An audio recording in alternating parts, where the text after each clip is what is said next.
Hello.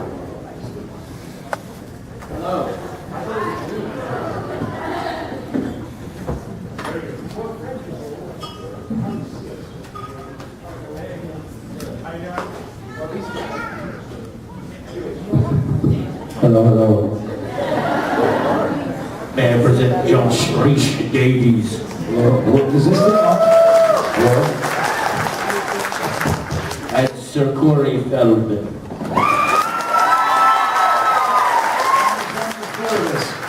And of course, the leader of the rings, I mean the Lord of the, the Goonie, John Astin.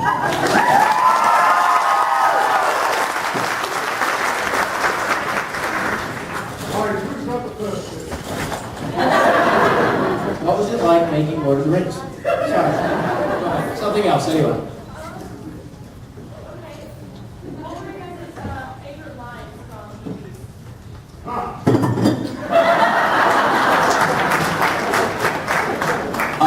Very dangerous. You go first.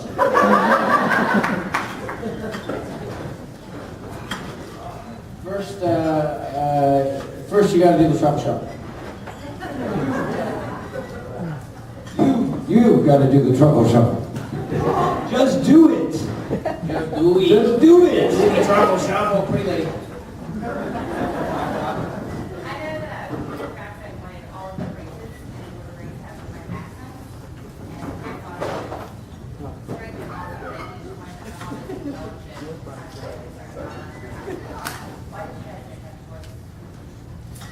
Well, the reason I did was because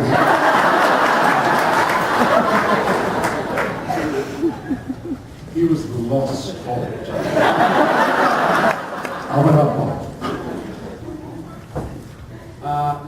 How did a dwarf record? No, elf. No, you're an elf. By temperament, an elf. Don't make it of what you speak. Shall I? We had two dialect coaches, Andrew Jack and Roisin Carty, and they, Andrew's training was at the London School of Music and like that. And he had very serious dramatic credentials, and then Roisin was a linguist, Irish lass, and had worked on a few movies, and they were brought down and put in at the studio where we worked. They had all these portable offices that kind of look like, I don't know, little that you see on a construction site or something like that. Go talk before when he's in there. So they had one. It was the dialect trailer, and you'd go in there, and for 6 weeks before filming, the other hobbits and I would go in, and I think everybody went in on their own, different species. And they had these great things on the wall, like a diagram of the mouth, and we talked for hours about how your tongue works with your teeth and what it means to speak, from your diaphragm and all this kind of thing. And then there was they wanted to build on our own. Billy Boyd is Scottish, so the two they decided would kind of have a certain flair there. My guy was they got a recording of an apple farmer. And they would play, the guy said, if I wasn't sounding right, like there was one thing, we're chasing a ring wraith, and I go, get down! And Roisin came up to me afterwards and said, now, Sean, that one went a little bit, get down! Okay, so they played my little prompt, and they go, well, that's a nice shiny apple.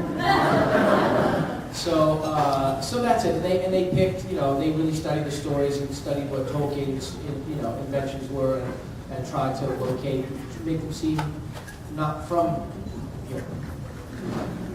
The intention was to find different geography for...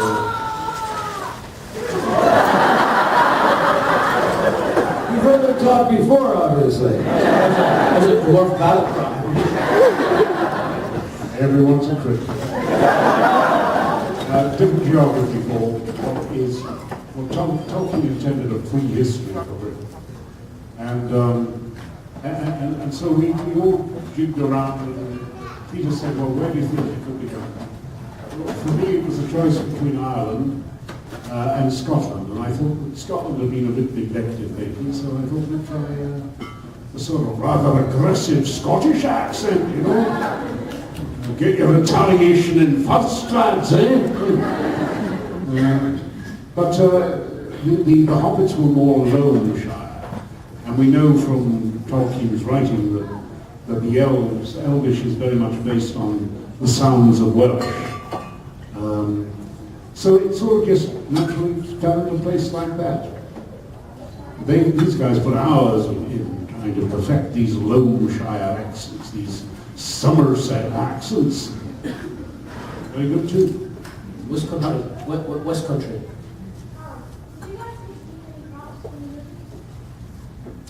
I kept a set of the vampire's teeth from Lost Boys.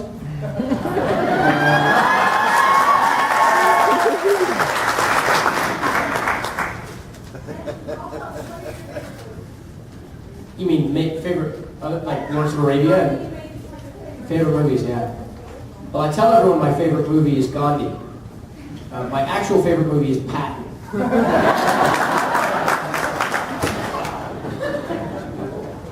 My favorite new movie, the next one. Put your hand out, I see you when it's time. Yeah, go ahead.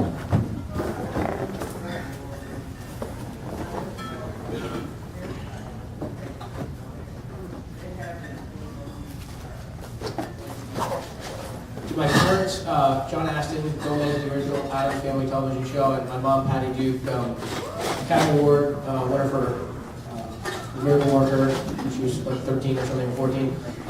Yes, they had a massive influence on my wanting to. Yeah, I mean, my mother literally gave me a career. You know, some people have to work for it, and I kind of had mine handed to me on a silver platter. So, and my dad was very, enjoyed working with me. The Goonies audition. How do you know your Goonies audition story? Oh, you already knew Dick? Did you already know Dick? Don't call me names, Sean.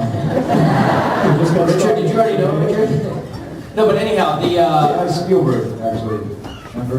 I did Gremlins with Spielberg. Well, actually, it's even longer and more convoluted than that because, in fact, my Goonies process started on E.T. I did not. Well, okay.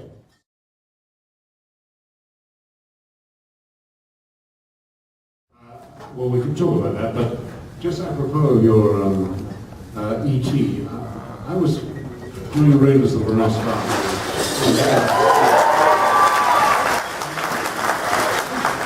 In 2 years ago, where I came down for breakfast one morning and there was a different person there.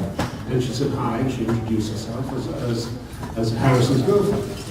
And so I said, so what are you doing? And she said, well, I'm writing a film for Stephen.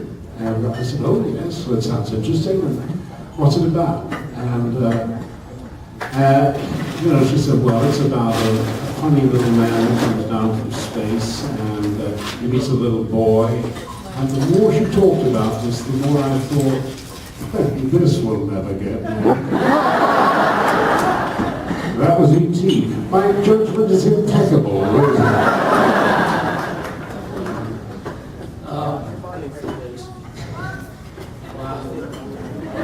One of these days, Steven's going to make a hit, Soon. Keep waiting. I'll tell you what he's going to do. He's going to do a sequel to Goonies, and there's no question in my mind. I certainly didn't say that. That was him. Just for the record, FYI, I didn't say it, he did. And why did you leave it the commentary, Sean? Of course.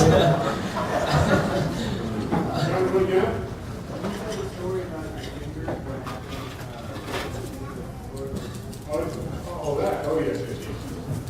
You may notice that when I flip you these days, it's a little less effective than it used to be. Because I managed to donate a top bit of my finger to mechanical science. Anyway, we're in New Zealand and my prosthetic makeup man is a genius, an absolute genius. So he says, John, I got this idea. So he takes a cast of my other finger and puts it on this one. So I quite intact. So the plan is, we cut it slightly, and we put a little bit of blood right in the middle of it. And I go up to Peter Jackson and say, Peter, I've had this slight little accident, and you know, you obviously see a tiny little line of blood. And he says, oh, well, get somebody to look at it. And as he's doing it, I'm slowly moving it back, further back, like that. He said, John, I think, John, get somebody to look at it! Finally, I pulled it right off. Got him.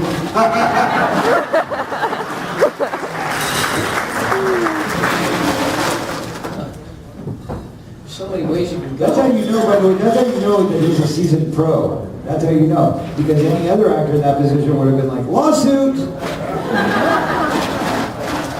Let's let her hear you.